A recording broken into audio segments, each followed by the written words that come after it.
Bueno, muchas gracias por la invitación. Vamos a conversar un poquito de cómo valorar el bienestar, ¿no es cierto?, de los caballos, ya sea cuando los mantenemos en confinamiento o en pastoreo. Entonces, lo primero, me gustaría recordar que hoy en día existe, ¿no es cierto?, y es muy importante la licencia social para operar, que de cierta forma lo que hace es que legitima y transparenta y genera confianza con la sociedad respecto a las distintas actividades en que participan nuestros equipos, ¿ya? Y en particular en el caso de los caballos atletas, va a ser muy importante que las personas confíen en cómo nosotros realizamos la actividad y que comuniquemos bien de qué se tratan y cómo estamos resguardando el bienestar de estos animales. Entonces, cuando hablamos, ¿no es cierto?, de bienestar, nos estamos refiriendo tanto a la biología del animal, a su salud, pero también a las dimensiones tanto conductuales como mentales. Entonces, lo que queremos es asegurar, ¿no es cierto?, que nuestros equinos puedan realizar conductas que están altamente motivadas y que esto les permita mantener un estado emocional positivo, además de mantener su salud. Hoy en día existen marcos de trabajo que nos permiten justamente poder ordenarnos respecto a qué indicadores de bienestar vamos a utilizar para valorar el bienestar de estos equipos. Y el profesor Mellor, ¿no es cierto?, nos propone los 5 dominios del bienestar animal, donde tenemos el dominio de la nutrición, pero también el dominio del ambiente en el que mantenemos a los equinos y que generan muchos desafíos cuando los tenemos en sistemas de alojamiento que difieren de sus condiciones naturales, además del dominio de la salud, de la conducta y del estado mental. Y este quinto dominio del estado mental, de cierta forma, lo que está haciendo es justamente reflejar qué tan adecuada es la nutrición, el ambiente, la salud del animal, y si efectivamente puede realizar o no estas conductas que están altamente motivadas. Entonces, teniendo este marco de trabajo y claridad respecto a estos 5 dominios, podemos ir buscando indicadores para cada uno de estos. Y estos indicadores los podemos, ¿no es cierto?, dividir en dos grandes grupos, en que tenemos aquellos indicadores que están basados en los recursos que yo le entrego al animal, que también se conocen como indicadores indirectos o indicadores de entrada. Estos indicadores lo que hacen, desde un punto de vista, a lo mejor si lo queremos analizar estadísticamente, pasan a ser nuestros factores de riesgo para el bienestar animal. Y acá podríamos evaluar aspectos justamente de la alimentación, por ejemplo, qué tipo de alimento le estoy entregando, en qué cantidad, cuánto y cómo se lo estoy entregando. También puedo valorar el alojamiento, la disponibilidad de espacio, el tipo de cama, la iluminación, el agua, los manejos ya sea sanitarios, deportivos, bajo los cuales tengo a mis animales. Y por otra parte, tengo un segundo grupo de indicadores que son aquellos basados en el animal o indicadores directos del bienestar animal. Y a esto les voy a llamar indicadores de salida, ya que lo que me están indicando es cómo el animal es capaz, ¿no es cierto?, de utilizar todos estos recursos que le estoy entregando.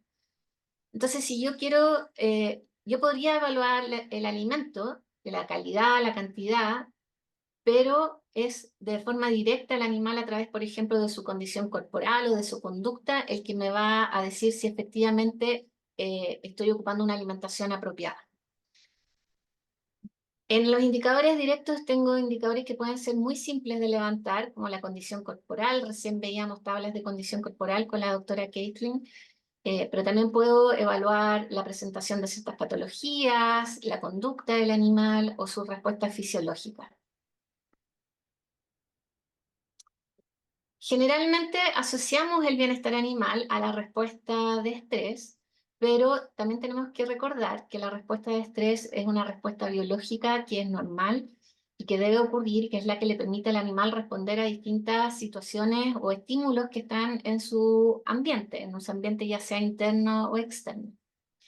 Y esta respuesta de estrés puede ser de 4 tipos. Yo puedo tener una respuesta de tipo conductual, que generalmente es la primera en ocurrir, Puedo tener una respuesta del sistema nervioso autónomo, que podría evaluar a través de incrementos en las concentraciones de catecolaminas.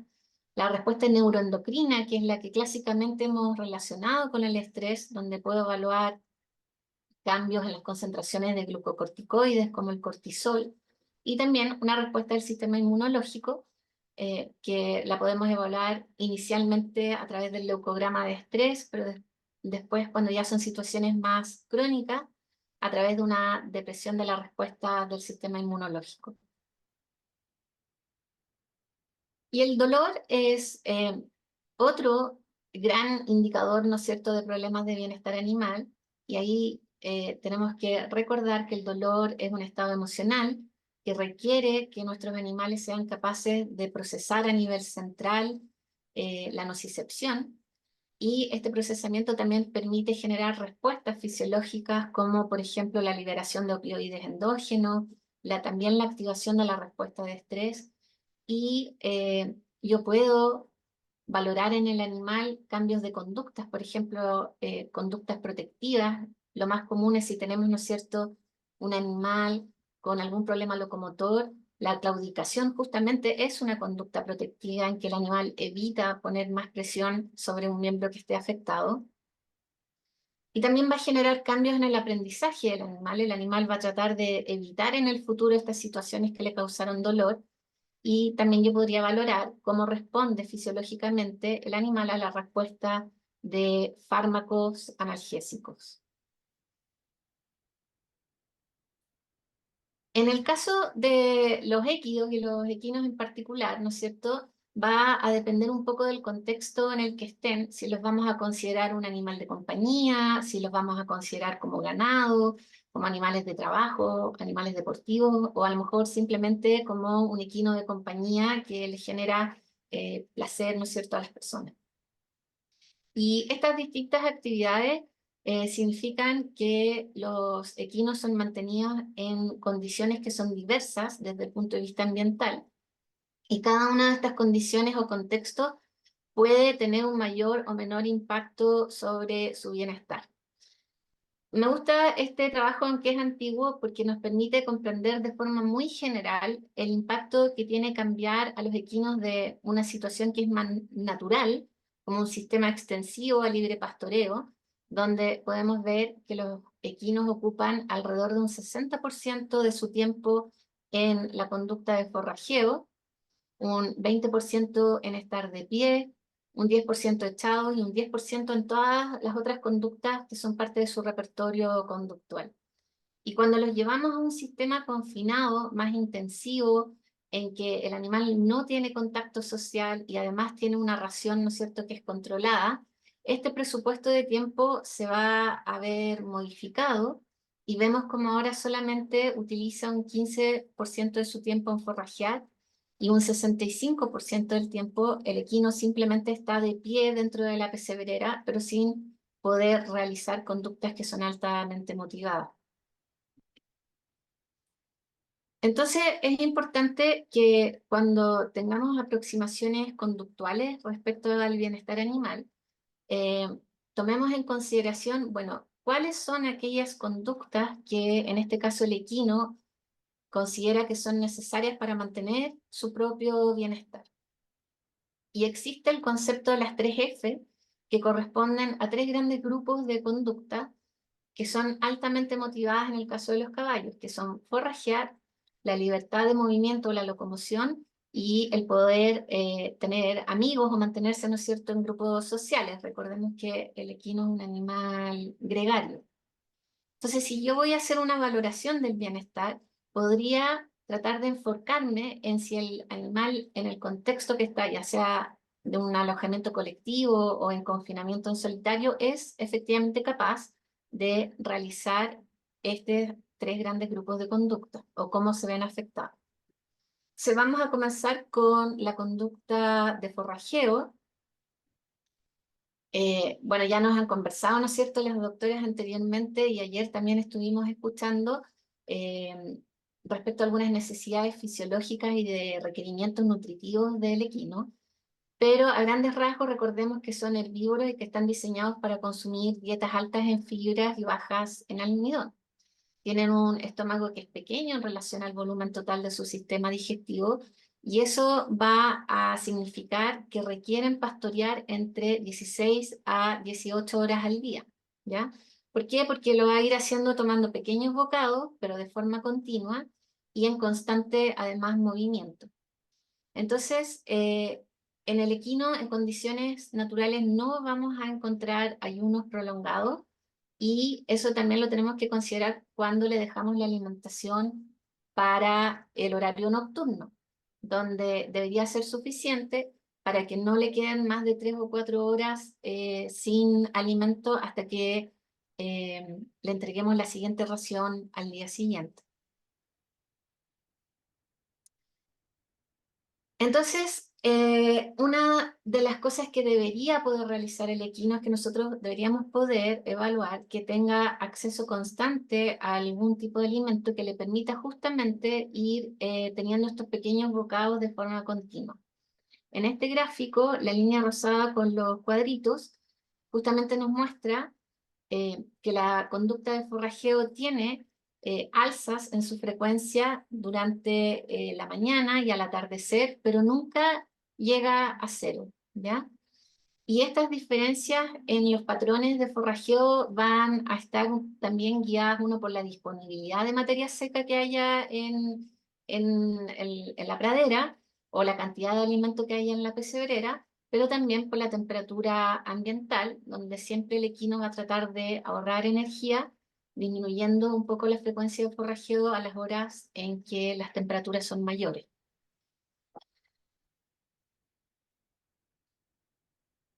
Entonces, ¿cómo o qué podríamos medir? Por ejemplo, en este estudio se cambió a equinos que estaban en confinamiento a un sistema colectivo y lo que se vio es cómo durante 14 días se fueron modificando algunas conductas que son importantes desde el punto de vista del bienestar. Entonces, lo más evidente es que a medida que empezaron a estar en un sistema colectivo, empezó a aumentar el porcentaje de tiempo dedicado al forrajeo y disminuyó el tiempo que los equinos estuvieron en un estado de vigilancia o alerta, ¿ya? Y eso es positivo desde el punto de vista de bienestar.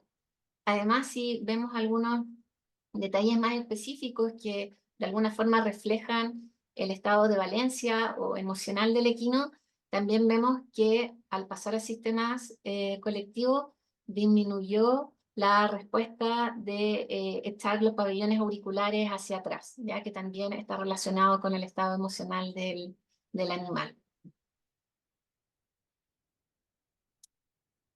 Entonces, hay algunas estrategias que podemos ocupar en los sistemas estabulados de confinamiento que permiten aumentar el tiempo de forrajeo y que tiene que ver con la modificación de cómo yo le entrego al equino el forraje. Una de las cosas que yo puedo hacer es justamente ocupar redes, ¿no es cierto? Las redes para heno, y lo que se ha visto es que al entregar el heno en estas redes, aumenta el tiempo de forrajeo y por lo tanto disminuye el tiempo en que simplemente el caballo está de pie alerta. Y acá podemos ver cómo en el grupo control sin la red, el porcentaje de tiempo dedicado a forrajear es de alrededor de un 30%, mientras que en el grupo experimental aumenta a un 65%, lo cual es bastante similar a lo que esperamos en condiciones naturales. Em, pero también hay algunos cambios, por ejemplo, en las interacciones agonistas, donde se ha visto que el uso de redes permite disminuir estas interacciones negativas y aumentar levemente las interacciones positivas, ¿ya? Entonces tiene efectos no solamente en la conducta de forrajeo, sino que también en otras conductas. Siempre es importante recordar que estas redes de heno no pueden estar a una altura muy alta porque el caballo tiene que alimentarse también en una posición que sea natural, ya no con la cabeza elevada.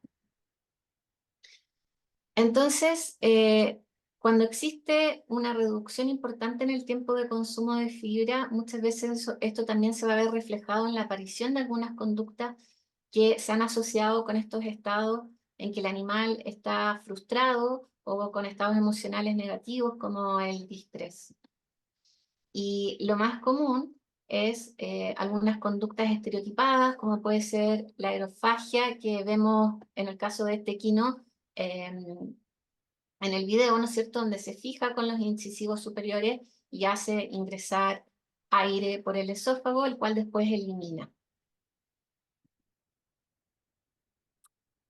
Existen también otros tipos de comederos, además de las redes de heno, como estos slow feeders, que también buscan lo mismo, incrementar el tiempo que el animal utiliza en forrajear. Y acá vemos, por ejemplo, en este estudio de Gómez Correa, que el porcentaje o la cantidad de tiempo, en realidad en minutos, que el equino ocupaba sin el slow feeder en realizar conductas anormales, era de alrededor de 130 minutos en promedio, y 8 días después de haber implementado el slow feeder vemos una disminución significativa del tiempo dedicado a estas conductas. Entonces el poder modificar el cómo entregamos el heno en un sistema confinado va a tener repercusiones positivas desde el punto de vista etológico y del bienestar del animal. Hoy en día existen muchos sistemas de slow feeders, uno puede modificar los comederos de los caballos para justamente dificultar el cómo ellos van sacando el heno y con esto alargar el tiempo de forrajeo. Lo importante es siempre verificar la altura, si es que los vamos a colgar, a la cual dejamos el comedero. Y también existen otros sistemas que se han visto de enriquecimiento ambiental y que pueden tener un efecto positivo sobre las conductas. Y en este caso, este estudio de Wisher del 2011 probó distintos productos comerciales que existen para enriquecer el ambiente y que tienen que ver, si bien no, nutricionalmente a lo mejor no van a ser un aporte importante, pero permiten que el animal esté realizando alguna conducta, ¿no es cierto?, de tipo oral. Y se encontró que el liquid, pero el twister, que es esta pelotita que va girando y que adentro tiene una especie de gel que hay con distintos sabores, fue el que efectivamente logró una reducción significativa del tiempo que los caballos utilizaban en hacer aerofagia. Si pasamos a la segunda conducta importante, o el gran grupo, ¿no es cierto?, estos tres grandes grupos que comentábamos, está la conducta de locomoción.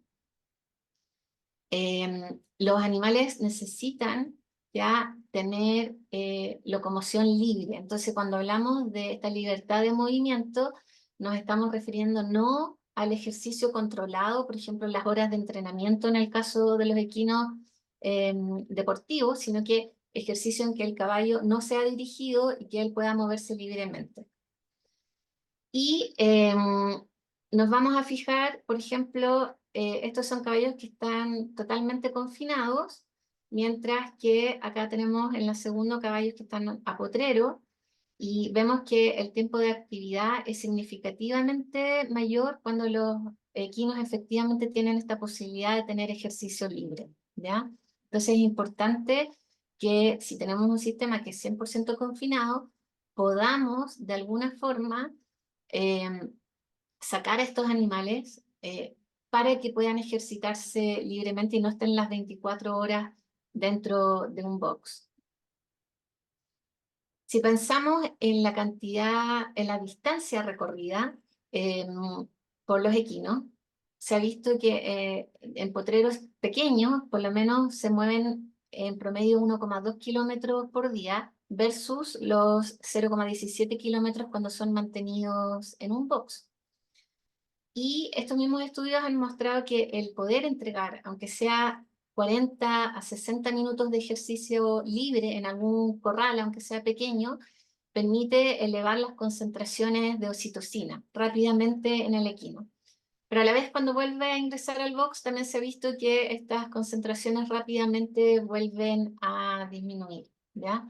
Entonces, la oxitocina también es una hormona que relacionamos con el placer, o con estos estados emocionales positivos y vemos que el ejercicio efectivamente tiene un efecto en sus concentraciones.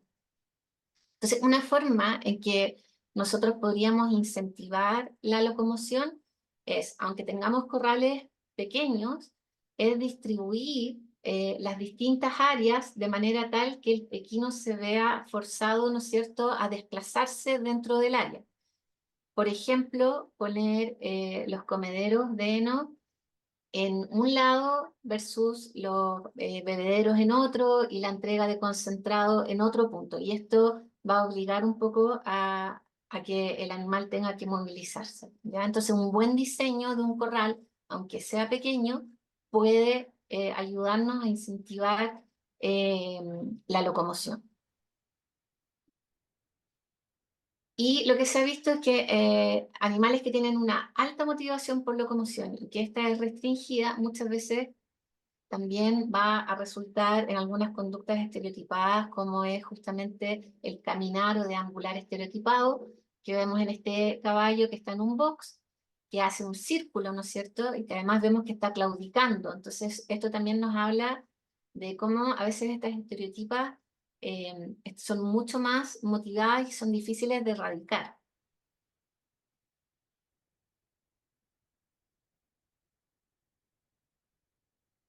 En el tercer grupo de las conductas que están altamente motivadas en el equino, tenemos la conducta social.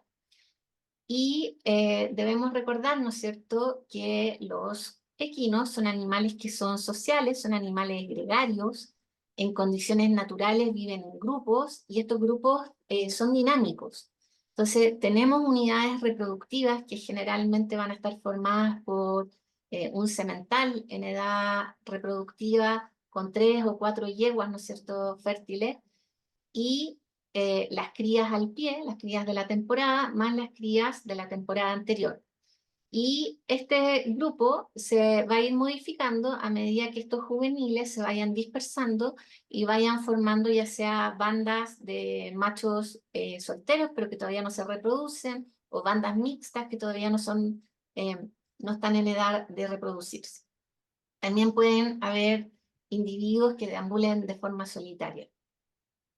Otra forma que puede ir cambiando estas unidades reproductivas es por la muerte de algunos animales, o puede que el semental robe yeguas de otro grupo y las haga ingresar, o que a lo mejor tenga algún conflicto con otro semental y haya cambio, ¿no es cierto?, del macho. Entonces son bastante dinámicas los grupos sociales en los equinos y van a ser contexto dependientes.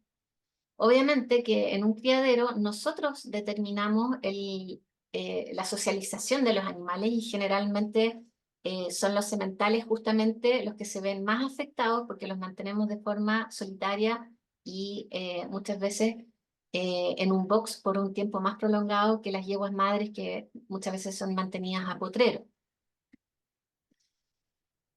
También me gusta, yo sé que estamos hablando siempre de caballos, pero me gustaría mencionar que muchas veces trabajamos con mulas o con asnales y son especies distintas. Y en este estudio que es bien interesante de Proops y colaboradores encontraron que al mantener tanto burros con mulas, con equinos, en este caso ponis, en en una misma área de alojamiento, estos igual se mantenían o formaban estas subunidades de acuerdo a la especie. Es decir, las mulas se mantenían con las mulas, los asnales se mantenían con los asnales y los ponis se mantenían juntos, ¿ya? Entonces, también es importante tener estas consideraciones de la conducta social de estos animales cuando mantenemos a más de una de estas especies juntas.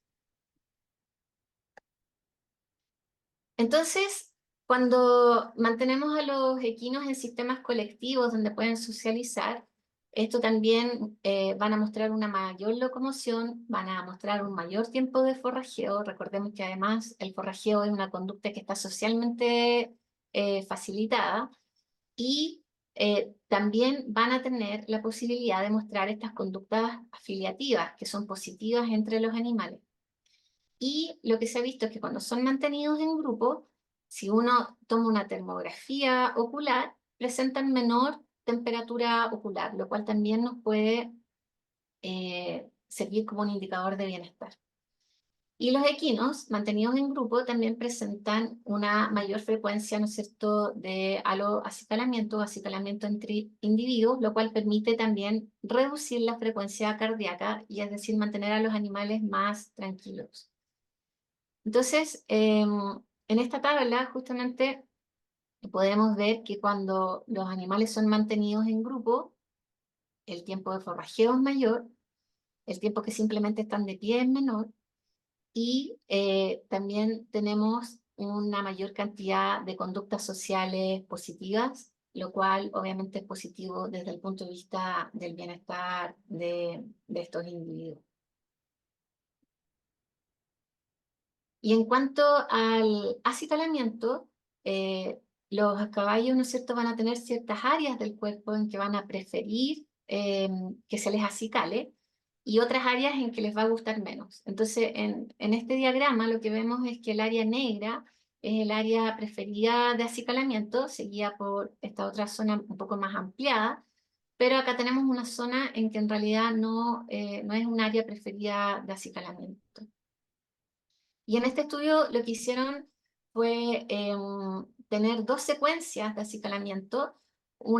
El punto 1 es el basal, luego en la secuencia 1 al 2 es cuando se les acicala la zona preferida y la 3 cuando se les acicala esta área que no les gusta tanto. Y vemos que tanto en los animales adultos como en los potrillos, esta secuencia permite una reducción de la frecuencia cardíaca, que después cuando les acicalamos el área que no le gusta, va a hacer nuevamente que aumente la frecuencia cardíaca.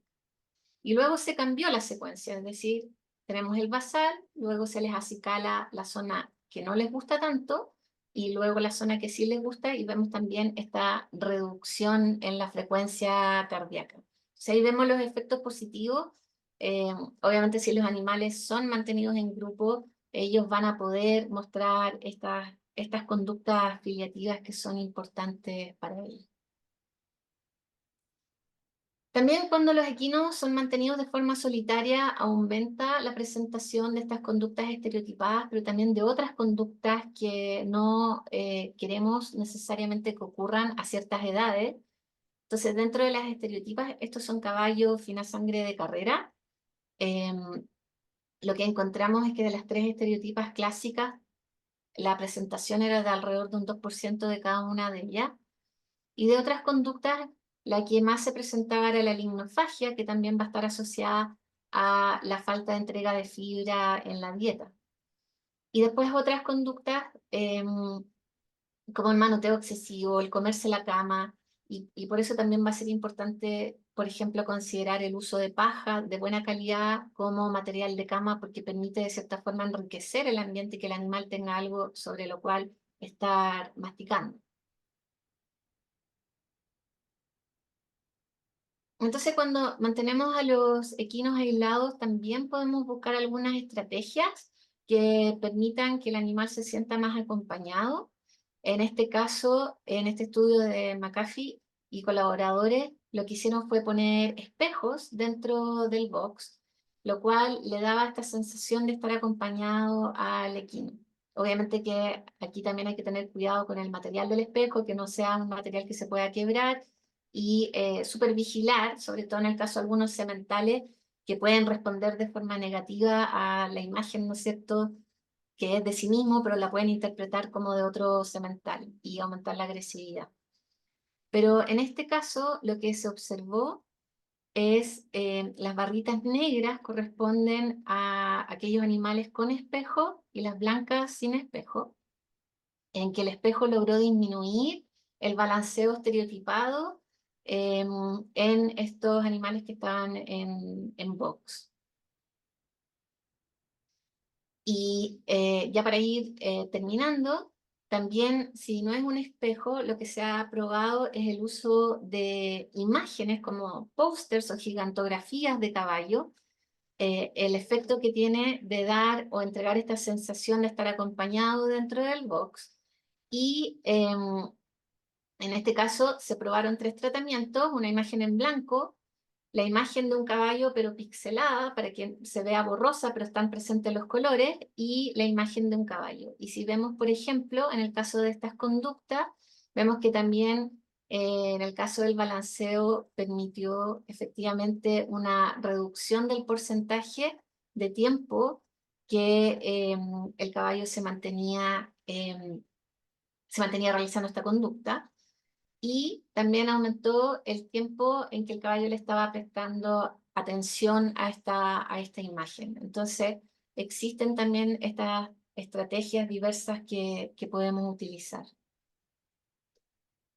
Entonces, como conclusión, solamente recordar que los caballos tienen conductas que están altamente motivadas, tenemos que conocerlas, saber evaluarlas y tratar de que si vamos a mantener a nuestros equinos en un sistema confinado porque no tenemos a lo mejor el terreno o las condiciones para mantenerlo eh, en sistemas más extensivos, el tratar de diseñarlos o incluir estrategias de enriquecimiento ambiental que permitan que efectivamente los equinos puedan realizar estos tres grandes grupos de conducta. Así que muchas gracias por su atención. Voy a dejar de compartir. Ahí está. Muchas gracias.